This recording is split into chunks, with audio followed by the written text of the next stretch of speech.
ग्रंथराज श्रीमद् भगवद गीता था रूप अध्याय 5। अध्याय का नाम है कर्मयोग, कृष्ण भावना भावित कर्म। श्लोक संख्या 8 और 9 इकट्ठे हैं। पृष्ठ संख्या 187 187। सबने निकाल लिया? हाँ, मेरे पीछे बोलिए। नैव किंचन करोमीति युक्तो मन्येत तत्त्ववित् पश्यन् शृण्वन् निष्पृशन् जिघ्रन् अस्नन् गच्छन् स्वपन् श्वसन्। अनुवाद मेरे पीछे बोलिए। दिव्य भावना मृत युक्त पुरुष देखते, सुनते, स्पर्श करते, सूंघते, खाते, चलते फिरते, सोते तथा श्वास लेते हुए भी अपने अंतर में सदैव यही जानता रहता है कि वास्तव में वह कुछ भी नहीं करता। बोलते, त्यागते, ग्रहण करते या आँखें खोलते बंद करते हुए भी वह यह जानता रहता है कि भौतिक इंद्रियां अपने अपने विषयों में प्रवृत्त हैं और वह इन सब से पृथक है। इस श्लोक को समझेंगे। भगवान कह रहे हैं कि नैव किंचिन करोमीति युक्तो मन्येत तत्त्ववित्। जो तत्ववित् है, जो तत्व को जानता है, वो क्या मानता है कि मैं कुछ नहीं कर रहा हूँ, है ना। वो ये मानता है कि मैं कुछ नहीं करता हूँ। पश्यन् यानी देख रहा है तो भी मानता है कि मैं नहीं देख रहा। शृण्वन् सुनता है तो भी मानता है कि मैं नहीं सुन रहा। स्पृशन् स्पर्श करता है तो भी मानता है मैं स्पर्श नहीं कर रहा। जिघ्रन् सूंघ रहा है तो भी मानता है मैं नहीं सूंघ रहा। अस्नन् खा रहा है तो भी मानता है कि मैं नहीं खा रहा। गच्छन् चलता है तो भी मानता है कि मैं नहीं चल रहा। स्वपन सोता है तो भी मानता है मैं नहीं सो रहा। श्वसन श्वास ले रहा है तो भी मानता है मैं श्वास नहीं ले रहा हूँ। प्रलपन यानी बोलता है तो भी मानता है कि मैं नहीं बोल रहा हूँ। और विसर्जन विसर्जन मल त्यागता है तो भी मानता है कि मैं मल नहीं त्याग रहा। ग्रहणन पकड़ रहा है किसी चीज़ को तो भी मानता है मैं नहीं पकड़ रहा हूँ। उन्मिशन निमिशन आंखें खोलता है, आंखें बंद करता है तो भी वो मानता है कि मैं आंखें खोल नहीं रहा, आंखें बंद नहीं कर रहा हूँ। इंद्रियाणि इंद्रियार्थेषु वर्तन्ते इति धारयन्। तो फिर ये सब कार्य कैसे हो रहा है? ये सब कुछ मैं नहीं कर रहा हूँ तो कैसे हो रहा है? इंद्रियां इंद्रियों के विषयों में कार्य कर रहे हैं। इति धारयन्, इस प्रकार से वो मानता है ना। तो पिछले श्लोक में भगवान ने बताया था कुर्वन्नपि न लिप्यते, कि वो जो योगी है, भक्ति योगी है, वो करते हुए भी लिप्त नहीं होता है। वो कृष्ण की भक्ति में वो कार्य कर रहा है तो करते हुए भी लिप्त नहीं होता है। तो वो मानता है कि मैं कर रहा हूँ। भक्ति योग में जो व्यक्ति कार्य करता है तो वो ऐसा नहीं सोचता कि मैं नहीं कर रहा, वो सोचता है कि मैं कर रहा हूँ और मुझे करना है। वो कृष्ण की सेवा में वो कार्य कर रहा है। बातें नहीं। आप लोग यहाँ आपस में बातें कर रहे हैं, ये उचित नहीं है। आपस में बातें करनी है तो बाहर जाएं। यहाँ बातें करने का ये स्थान नहीं है, ये समय नहीं है बातें करने का। आप लोग जो खड़े हैं, जो बैठे हैं, कोई बातें नहीं, आपस में किसी प्रकार की बातें नहीं। तो दो प्रकार की विधियां हैं। एक तो योग है कर्मयोग, दूसरी कर्म संन्यास, है ना। तो कर्मयोग की विधि में व्यक्ति कर्म करता है और मानता है कि मैं कर्म कर रहा हूँ और ये कर्म मैं कृष्ण की प्रसन्नता के लिए कर रहा हूँ। तो इस प्रकार से वो जो है करते हुए भी लिप्त नहीं होता है। लेकिन जो दूसरी विधि है कर्म संन्यास की, तो इसमें वो व्यक्ति अपने को यही मानता है मैं कर ही नहीं रहा। तो ये विधि बहुत कठिन है, कर्म संन्यास की विधि बहुत कठिन है। कर्मयोग की विधि आसान है, क्योंकि वो कृष्ण की प्रसन्नता के लिए कार्य कर रहा है ना, तो आसान है। और वो करते हुए भी वो लिप्त नहीं होता है, वो बंधता नहीं कर्म से करते हुए। लेकिन यहाँ तो वो मानता है मैं कर ही नहीं रहा, मैं कर ही नहीं रहा, इस प्रकार से मानता है। अब हम सुनेंगे प्रभुपाद तात्पर्य में क्या लिखते हैं। शिला प्रभुपाद की जय। चूँकि कृष्ण भावना भावित व्यक्ति का जीवन शुद्ध होता है, फलता उसे निकट तथा दूरस्थ 5 कारणों कर्ता, कर्म, अधिष्ठान, प्रयास तथा भाग्य पर निर्भर किसी कार्य से कुछ लेना देना नहीं रहता। तो यहाँ प्रभुपाद क्या बता रहे हैं कि 5 कारण हैं कर्म के। 18वें अध्याय में भगवान ने बताया है, अधिष्ठानम तथा कर्ता, करणम चा पृथक विधम, विविधाश्चा पृथक चेष्टा, देवम चैवात्र पंचमम। कि कोई भी कर्म अगर होता है तो उसके 5 कारण जब हों, सम्मिलित हों, तब कोई कर्म पूरा होता है। अधिष्ठान का मतलब क्या है? ये शरीर ठीक ठाक हो तो तभी कर्म होगा। अधिष्ठानम तथा कर्ता, और कर्ता का मतलब जीवात्मा। तो जीवात्मा जब करने की इच्छा करे तो ये जो है दूसरा कारण है। अधिष्ठानम तथा कर्ता, करणम चा पृथक विधम, फिर विविध प्रकार की जो इंद्रियां हैं, है ना, तो उनसे कार्य किया जाता है, तो ये तीसरा कारण है। करणम चा पृथक विधम, विविधा चा पृथक चेष्टा। तो इंद्रियों के होते हुए भी जो चौथा कारण है वो क्या है? विविध प्रकार की चेष्टाएं, उनमें चेष्टा करनी होती है। जैसे ही गाड़ी चला रहा है ना, तो वो सोचता है, दिमाग लगाता है कब गाड़ी में ब्रेक लगाना है, कब स्लो करना है, कब तेज करना है ना। तो ये सब जो है विविध प्रकार की चेष्टाएं। विविधाश्चा पृथक चेष्टा, देवम चैवात्र पंचमम। और अंतिम कारण जो 5वां कारण वो कौन है? दैव। तो दैव कारण है, या उनको परमात्मा कहें या जो है जो भी कहें, तो वो जो है ईश्वर जो है 5वां कारण है जो सबसे शक्तिशाली है। दैव जो है, इसलिए फिर ये कहा जाता है कि अगर कोई भी कितने भी साधन हो कार्य करने के लिए और सफलता की कितनी संभावना हो, लेकिन दैव अगर अनुकूल नहीं है तो कार्य सफल नहीं होगा। तो दैव अगर प्रतिकूल हो तो कार्य संभव नहीं है, कार्य सफल नहीं होगा। तो 5 कारण कर्म के हैं। तो प्रभुपाद क्या लिखते हैं कि चूँकि कृष्ण भावना भावित व्यक्ति का जीवन शुद्ध होता है, फलता उससे निकट तथा दूरस्थ 5 कारणों कर्ता, कर्म, अधिष्ठान, प्रयास तथा भाग्य पर निर्भर किसी कार्य से कुछ लेना देना नहीं रहता।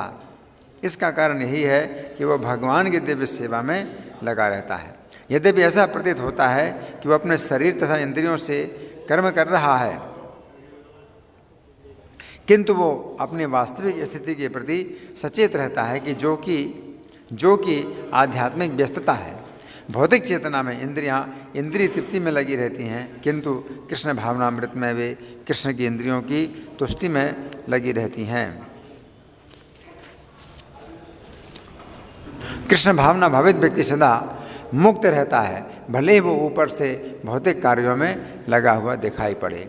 देखने तथा सुनने के कार्य ज्ञानेंद्रियों के कर्म हैं, जबकि चलना, बोलना, मल त्यागना आदि कर्म इंद्रियों के कार्य हैं। कृष्ण भावना भावित व्यक्ति कभी भी इंद्रियों के कार्यों से प्रभावित नहीं होता।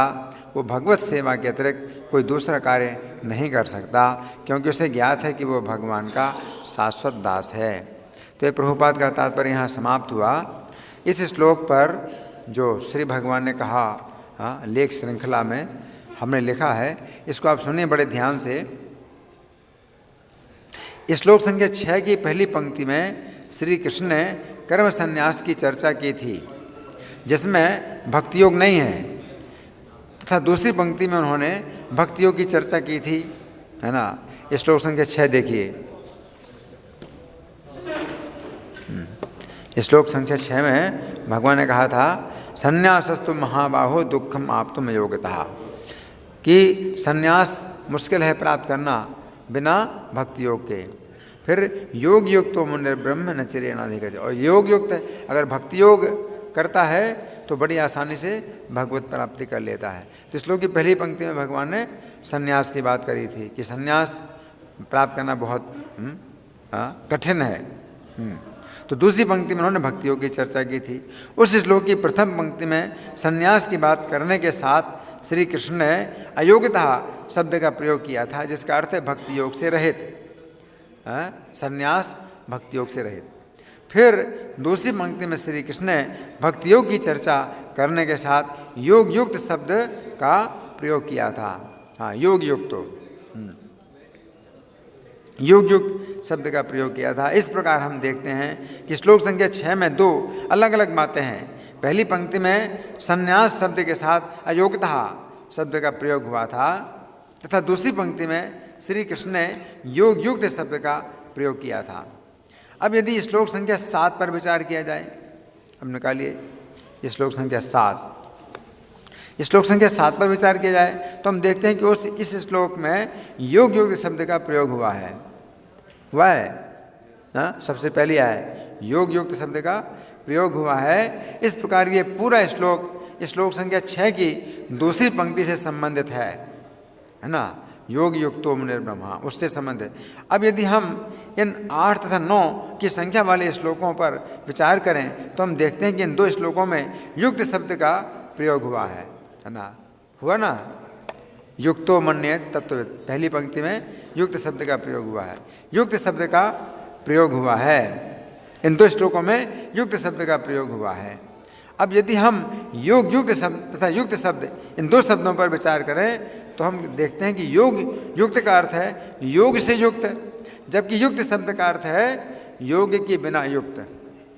इस प्रकार निष्कर्ष निकलता है कि श्लोक संख्या 6 की पहली पंक्ति में जो अयोग शब्द आया था उसी के ही संबंध में श्लोक संख्या 8 और 9 में युक्त शब्द आया है। इस प्रकार हम कह सकते हैं कि श्लोक संख्या 6 की पहली पंक्ति से ही संबंधित ये दोनों श्लोक हैं। तो इन दोनों श्लोकों में जिस व्यक्ति का वर्णन हुआ है वो भक्ति से रहित कर्म सन्यासी है।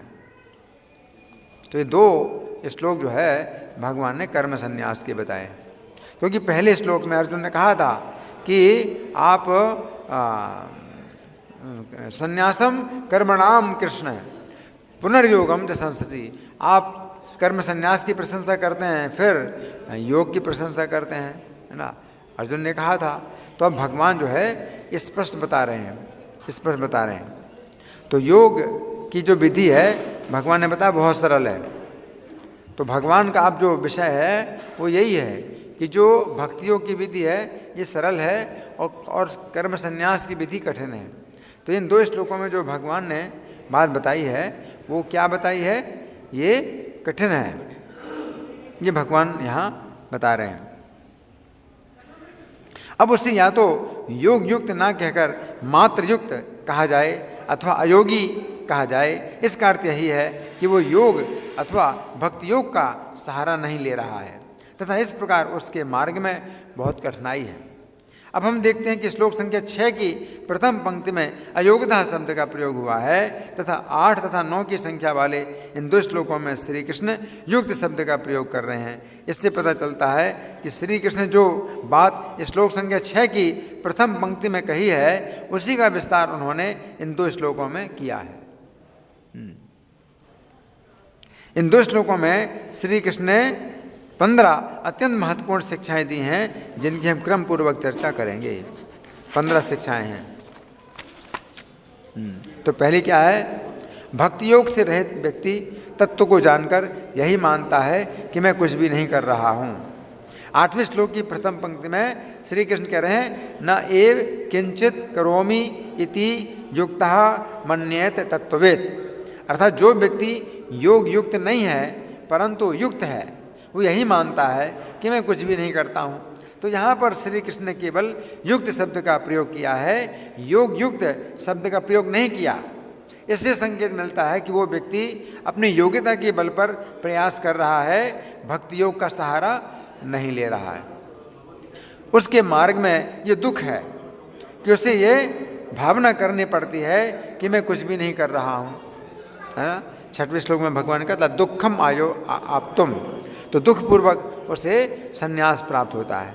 तो यहाँ पर ये दुख, तो यहाँ पर यही दुख है क्या कि उसे भावना करनी पड़ती है कि मैं कुछ भी नहीं कर रहा हूँ। योग युक्त व्यक्ति के विषय में श्री कृष्ण ने पिछले श्लोक में कहा था कि वो कर्म करते हुए भी कर्म से नहीं बंधता है।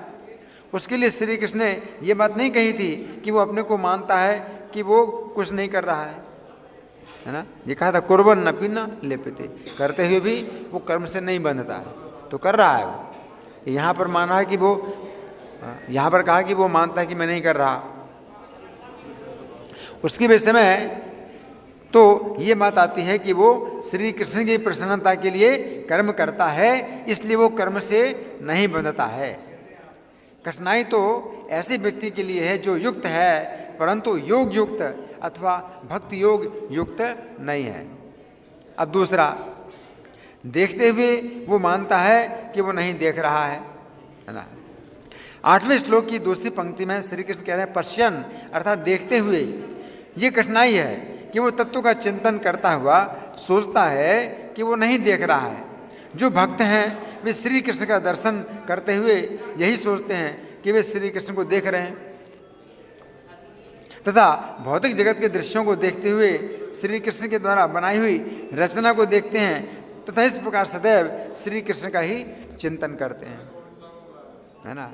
तो मैं देख रहा हूँ, है ना, तो कृष्ण का बनाया है जगत है, ये भी मैं देख रहा हूँ। और कृष्ण स्वयं कैसे बने हैं, उनका कैसे श्रृंगार हुआ है, वो भी देख रहा हूँ, है ना। तो वो नहीं मानता कि मैं नहीं देख रहा, वो मानता है कि मैं देख रहा हूँ, है ना। अब तीसरी शिक्षा, सुनते हुए भी वो मानता है कि वो नहीं सुन रहा है।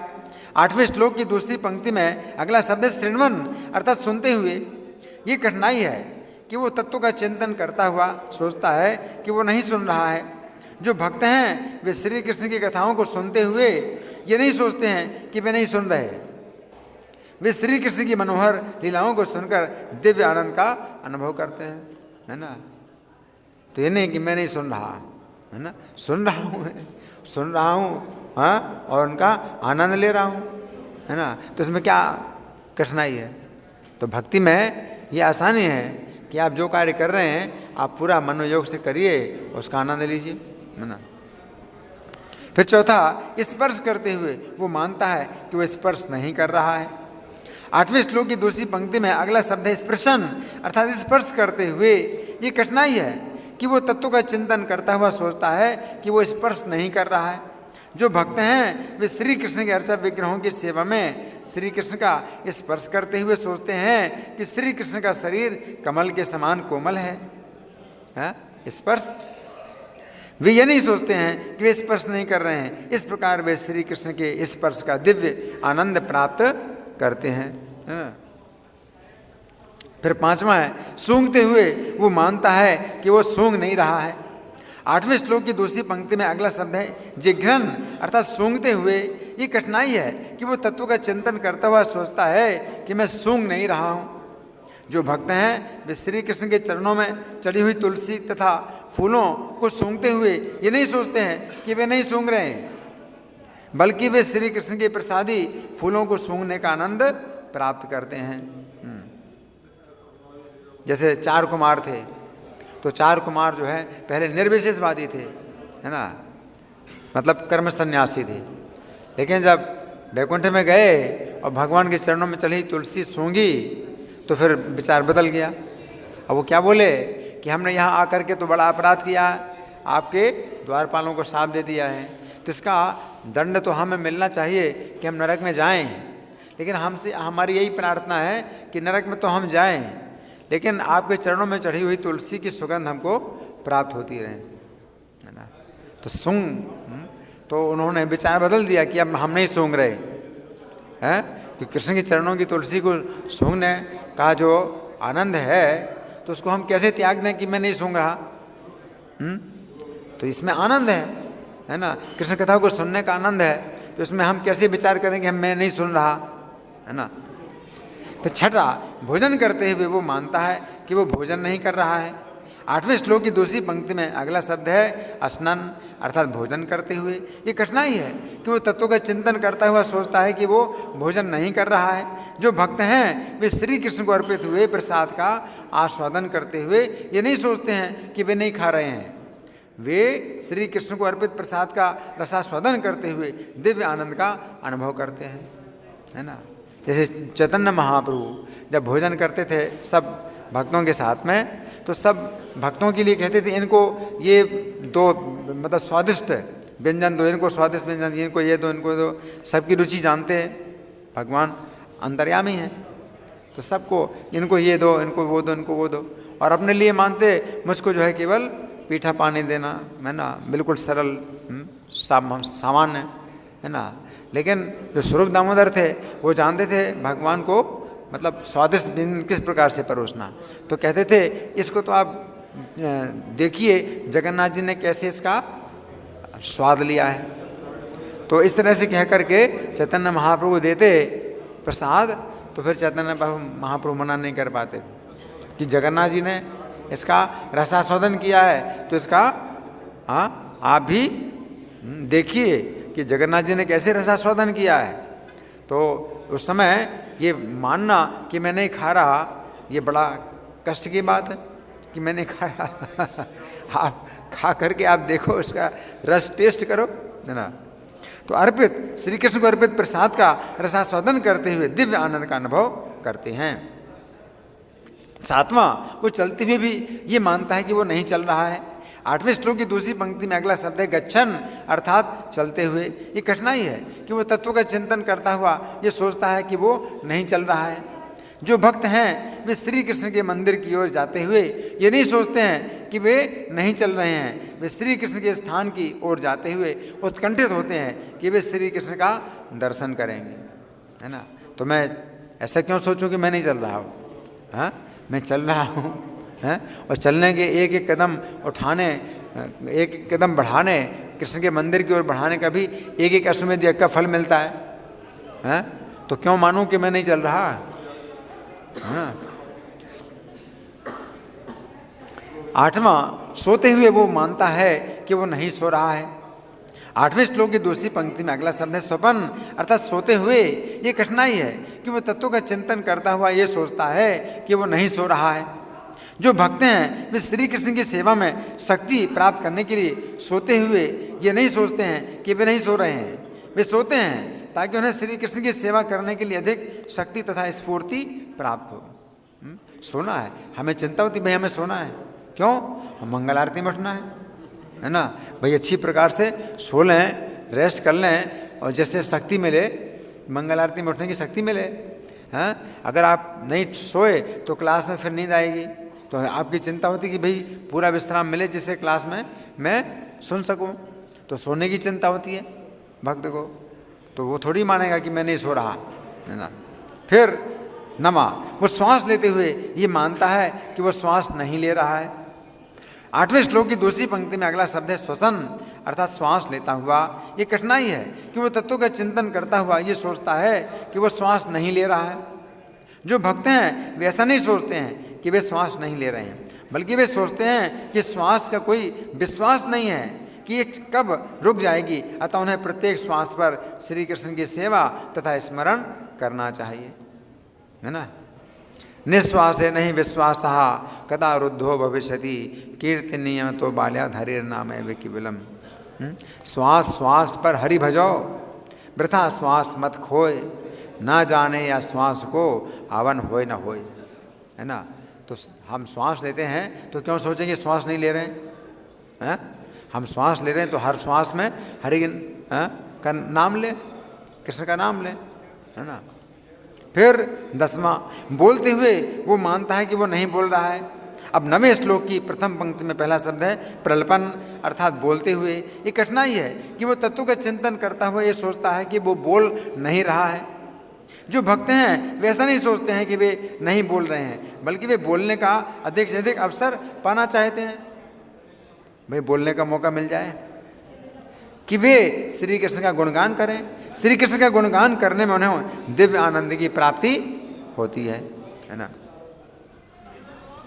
तो मैं क्यों ऐसा मानूं कि मैं नहीं बोल रहा है? कितना बोलने का अवसर मिले उतना अच्छा है। 11वां, विसर्जन करते हुए वो मानता है कि वो विसर्जन नहीं कर रहा है। 9वें श्लोक की प्रथम पंक्ति में अगला शब्द है विसर्जन, अर्थात मलमूत्र का विसर्जन करते हुए। ये कठिनाई है कि वो तत्व का चिंतन करता हुआ ये सोचता है कि वो मलमूत्र का विसर्जन नहीं कर रहा है। जो भक्त हैं वे ऐसा नहीं सोचते हैं कि वे मलमूत्र का विसर्जन नहीं कर रहे हैं, बल्कि वे सोचते हैं कि शरीर को श्री कृष्ण की सेवा में लगाने के लिए शरीर को शुद्ध करना आवश्यक है तथा इसके लिए ठीक समय पर मलमूत्र का विसर्जन करना भी आवश्यक है ना। तो भाई सफाई हो, है ना, शुद्धि हो, तो वो जो है चाहता है कि भाई विसर्जन हो। फिर 12वां, ग्रहण करते हुए वो मानता है कि वो ग्रहण नहीं कर रहा है। 9वें श्लोक की प्रथम पंक्ति में अगला शब्द है ग्रहणन, अर्थात ग्रहण करते हुए। ये कठिनाई है कि वो तत्व का चिंतन करता हुआ ये सोचता है कि वो ग्रहण नहीं कर रहा है। जो भक्त हैं वे नहीं सोचते हैं कि वे ग्रहण नहीं कर रहे हैं, बल्कि वे एक दूसरे से उपहार ग्रहण करते हैं। क्या प्रीति लक्षण ददाति प्रतिग्रहणाति, है ना, उपहार देना उपहार लेना है, तो प्रीति लक्षण है ये, है ना। तो ये क्यों माने कि मैं नहीं ले रहा है? मैं आप मुझे कुछ उपहार दें, प्रभु जी ले लीजिए, और मैं कहूँ मैं नहीं ले रहा, और मैं ले लूँ, मैं कहूँ मैंने नहीं लिया, तो कैसा लगेगा? ये तो द्वेष का लक्षण हो गया। प्रीति लक्षण क्या है? आप प्रसन्न हुए, हाँ मैंने लिया, बहुत अच्छा है, तो प्रीति लक्षण होता है ना। तो यहाँ बताया है कि जो मायावादी है वो सोचता है कि मैं नहीं कर रहा कुछ काम, मैंने नहीं लिया, आप उसको दें और ले लेगा और कहेगा मैंने नहीं लिया, तो आपको कैसा लगेगा? कैसा आदमी है? तो यहाँ पर है कि जो भक्त हैं वे नहीं सोचते हैं कि वे ग्रहण नहीं कर रहे हैं, बल्कि वे एक दूसरे से उपहार ग्रहण करते हैं तथा एक दूसरे से प्रसाद ग्रहण करते हैं। प्रसाद दो भाई, कुछ खिलाओ, है ना, तो प्रसाद ग्रहण करते हैं तथा इस प्रकार परस्पर प्रीति का व्यवहार करते हैं। वे वैष्णव के हाथ से दिया हुआ जल भी ग्रहण कर अपना सौभाग्य मानते हैं। वैष्णव से अगर कुछ ना मिले तो पानी भी ले लो, तो इसमें भी बड़ा सौभाग्य है। बात है नहीं, बिल्कुल शांत, इशारा करिए सबको चुप रहने का। 13वां, आंखें खोलते हुए वो मानता है कि वो आंखें नहीं खोल रहा है। 9वें श्लोक की प्रथम पंक्ति में अगला शब्द है उन्मिशन, अर्थात आंखें खोलते हुए। ये कठिनाई है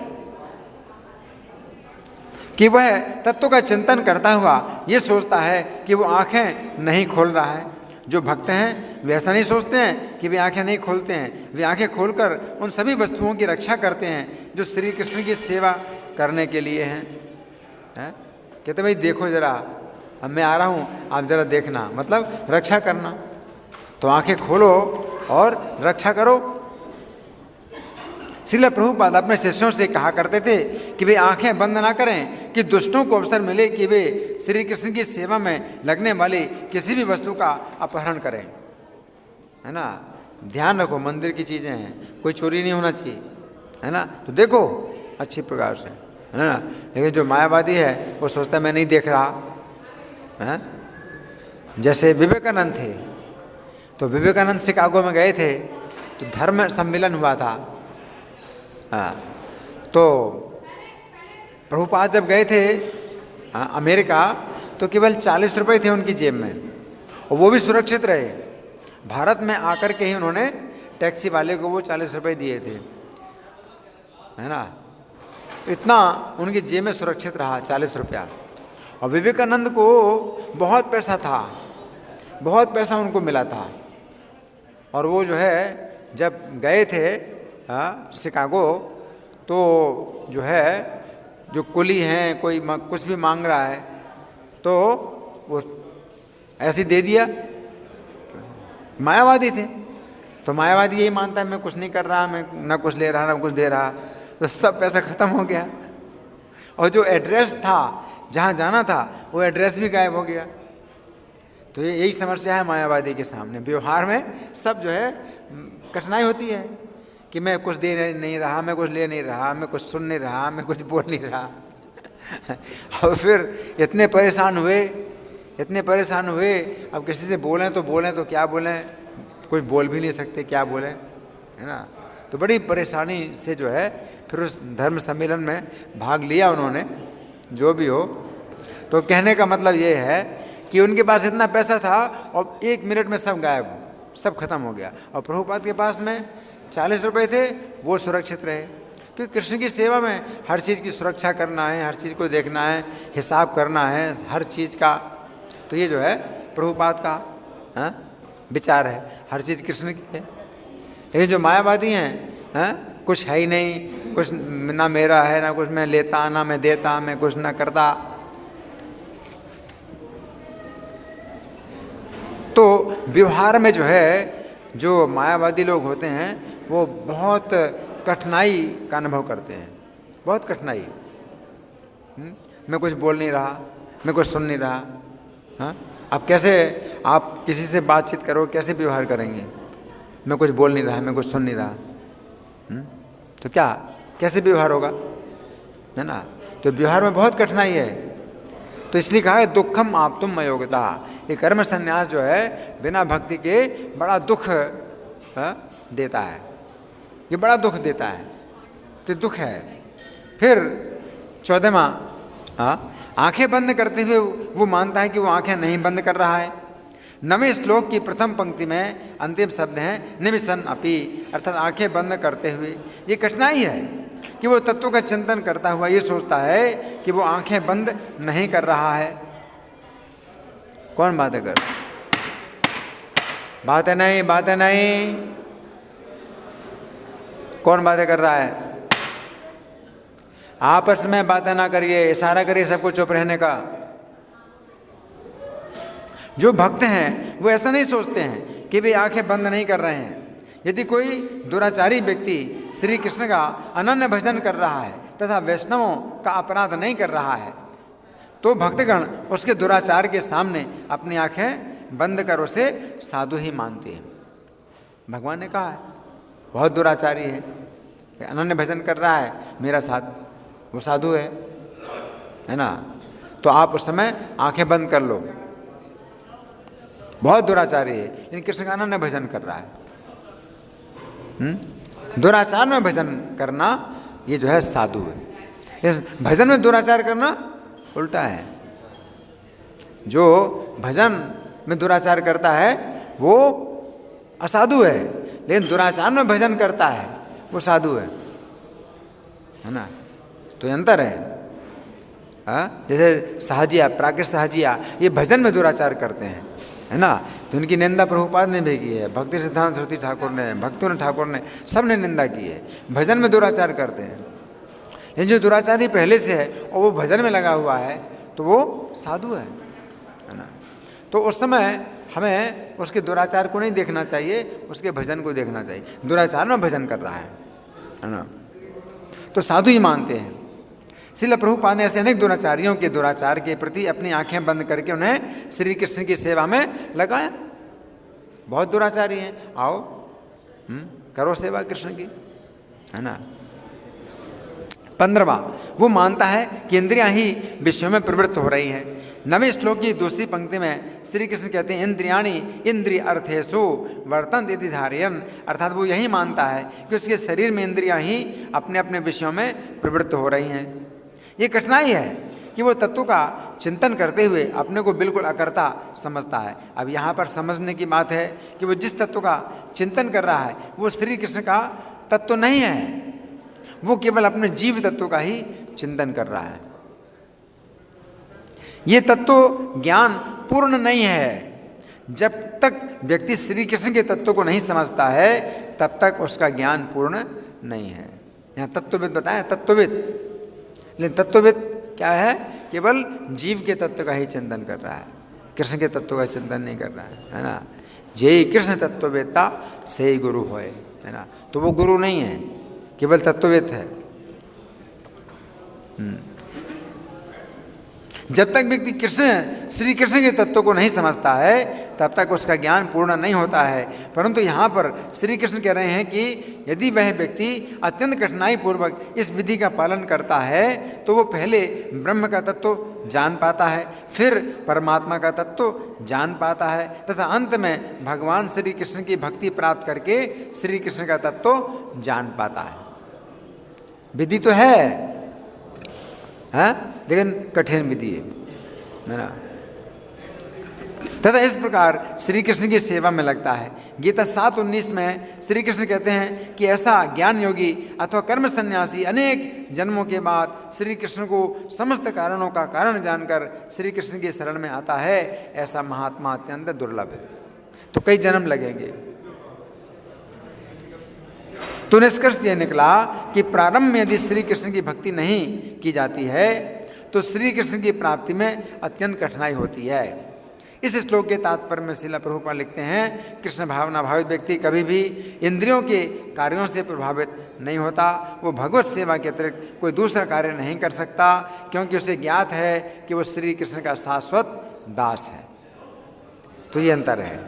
जो तत्वविद है वो अपने को ही मानता है कि मैं ही परम सत्य हूँ, तो ये कठिनाई है, इसमें कठिनाई है। और जो भक्त है वो शुरू से ही मानता है मैं कृष्ण का सेवक हूँ, तो इसके ज्ञान जो है उसका पूर्ण ज्ञान उसको शुरू से ही हो गया, उससे पूर्ण ज्ञान शुरू से ही हो गया, है ना। इस श्लोक के बंगाली पद्यानुवाद में श्रील प्रभुपाद लिखते हैं, से योगी चिंतये सदा हये तत्वविद सर्व कार्य करी किंतु करी ना किंचित, देखि सुनि स्पर्श करी निश्वासे प्रश्वासे स्वपने गमने किंबा भोजने विलासे प्रलापन करी किंबा भोगे वासे त्यागे उन्मीलन निमीलन किंबा निद्रा थाए जागे जड़ कार्य जड़ेन्द्रिय सतत से जाने निज कार्य आत्म तत्व सर्वदा से ध्याने। तो यहाँ पर श्री कृष्ण अर्जुन से कह रहे हैं निज कार्य आत्म तत्व सर्वदा से ध्याने, अर्थात कर्म संन्यास की विधि से व्यक्ति अपने तत्व को अंत में समझ लेता है कि वो श्री कृष्ण का शाश्वत सेवक है। हरे कृष्णा। तो ये जो है हमने चर्चा की आज के 2 श्लोकों पर। अब आप लोगों की ओर से कोई प्रश्न है या कोई चर्चा? हाँ जी।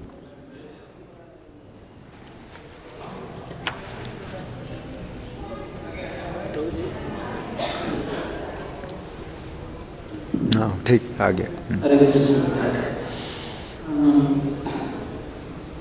जैसे एक कृष्ण भावना भावित व्यक्ति ये कार्य करते रहे, ये नहीं सोचते कि मैं नहीं कर रहा। जैसे आप भी श्री भगवान ने कहा पुस्तक में एक फर्स्ट टाइम का उल्लेख किए हैं दुर्वासा ऋषि और गोपियों की, जब गोपियों ने उन्हें भोजन खिलाए और फिर दुर्वासा ऋषि ने कहा कि अब यमुना जी के तट पर जाके बताओ कि दुर्वासा ऋषि दुर्वा घास के रस करते थे, मतलब कुछ खाते नहीं होते। तो इस घटना में क्या हम दुर्वासा ऋषि को क्या वो कर्म संबंध योगी थे या योगी थे? हाँ, अच्छा प्रश्न है, अच्छा विषय है। दुर्वासा मुनि ने जो है मतलब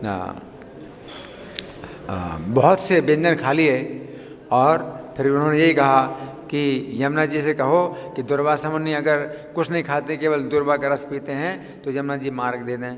तो यमुना जी ने मार्ग दे दिया, है ना। तो दुर्वासा मुनि कुछ नहीं खाते हैं, इसका मतलब यही है कि उन्होंने खाया गोपियों की प्रसन्नता के लिए खाया। यहाँ पर जो अंतर है वो इस तरह का अंतर है कि वे अपनी इंद्रिय तृप्ति के लिए नहीं खा रहे हैं।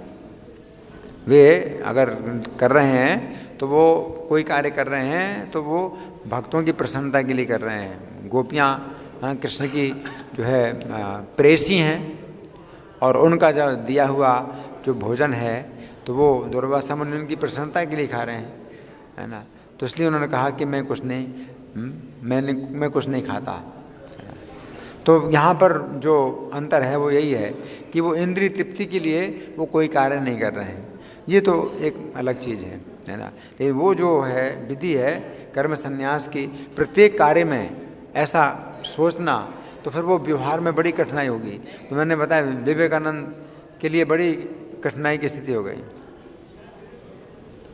बड़ी कठिनाई की स्थिति हो गई, है ना। तो दुर्वासा मुनि ने व्यवहार में ऐसा नहीं कहा कि मैं कुछ नहीं खा रहा, उन्होंने कहा कि आप डालो, सब मेरे मुंह में डालो, और खाया और पूरा टेस्ट भी लिया। है ना। हाँ जी।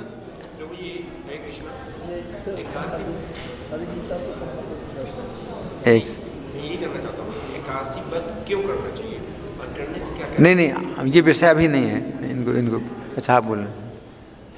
तो जैसे कि व्यवहार में बहुत मुश्किल है, पर अपने सर्कल में वो लोग इसका अभ्यास कर सकते हैं जैसे कि। लेकिन बात यह है कि अब वो अगर मान लीजिए यात्रा कर रहे हैं या प्रचार कर रहे हैं, तो कैसे मतलब फिर वो करेंगे। उनको मान लो प्रचार भी करना है, प्रवचन भी देना है, तो फिर बड़ी कठिनाई होगी करने में। अगर अपने सर्किल में कर रहे हैं, अपने सर्किल में करें, लेकिन उसमें भी दिक्कत ही होगी। अब खाना है, अब भूख लगी है, और कहें मैं नहीं खाता, मुझे नहीं खाना है, दिक्कत होगी, तो परेशानी तो होगी ना। आपस के व्यवहार में ही परेशानी होगी इनको। हाँ, दोनों एक ही से जुड़े हुए। एक मतलब ये अहंकार मुक्ति अवस्था है, इस तरह से सोचना है। तो दूसरे खंड में प्रश्न है कि भक्त जो भी कुछ करता है, जो 15 कार्य बताया कि वो करता मानता है, तो उसको भगवान की कृपा साथ में जोड़नी पड़ेगी कि भगवान की कृपा से देख पा रहा हूं। हाँ। अब वो कर्म सन्यासी फिर ये हैं जैसे पड़े हैं, अजगर वृत्ति में पड़े हैं। अजगर वृत्ति में पड़े हैं तो वो कुछ ना मांगते हैं, है ना, कोई उनके मुंह में डाल दे तो खा लेंगे, तो बड़ी कठिन स्थिति है ना, बहुत कठिनाई है। हाँ जी।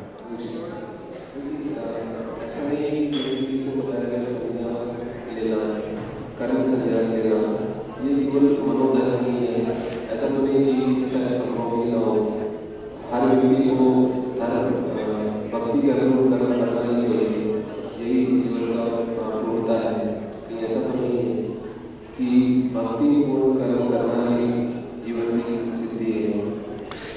हाँ, ये जो है, जो हम जब कृष्ण की सेवा में लगे हैं, तो जो भक्त है वो पूर्ण है, वो क्योंकि शुरू से वो कृष्ण की सेवा कर रहा है, और जब शरीर उसका छूट जाता है तो वो वैकुंठ में भी जाता है, तो कृष्ण की सेवा करता है। और वो इंद्रियां भी उसकी होती हैं, इंद्रियां